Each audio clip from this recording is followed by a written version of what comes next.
Hi, Commissioners. My name's Amy Fairway. I'm the founder and director of Neighbors Developing Divisadero, and I've been saying yes in my backyard to inclusive, enriching, and sustainable development since 2011. And I went to the Board of Supervisors, I think it was the Land Use Committee meeting, where Scott Sanchez on March 4th said, and I quote, "Nothing compels compliance for Airbnb or their hosts accept a subpoena." And so then the challenge for me was to think about how do we use participatory democracy and invite neighbors to give their input about all of these things through a survey so we could figure out how is it that we actually enforce this regulation. And so two things that I put in this survey, and by the way, 96 people took it online. Half of them were from Neighbors Developing Divisadero's mailing list, but I put it out in a variety of ways. Half of the people were homeowners.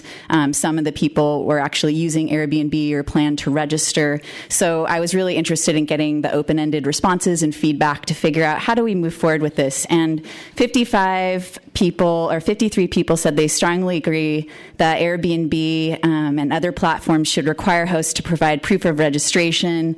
53 said Airbnb and other platforms should be required to share adequate data. And so I put some thought into what that might look like, and it actually ends up looking a lot like what David Campos has proposed. And I have maybe some additional implementation ideas here.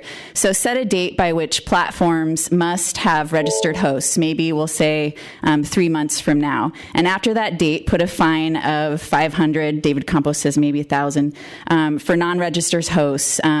This gives incentives for the platforms to work with the planning department and the hosts to figure out a really good streamlined system, and they can be putting all that money into supporting that. And then all short-term rental platforms should share their data on address and nights rented, and a computer program can be created to figure out how to better utilize or figure out how many people have gone over that. Time is up.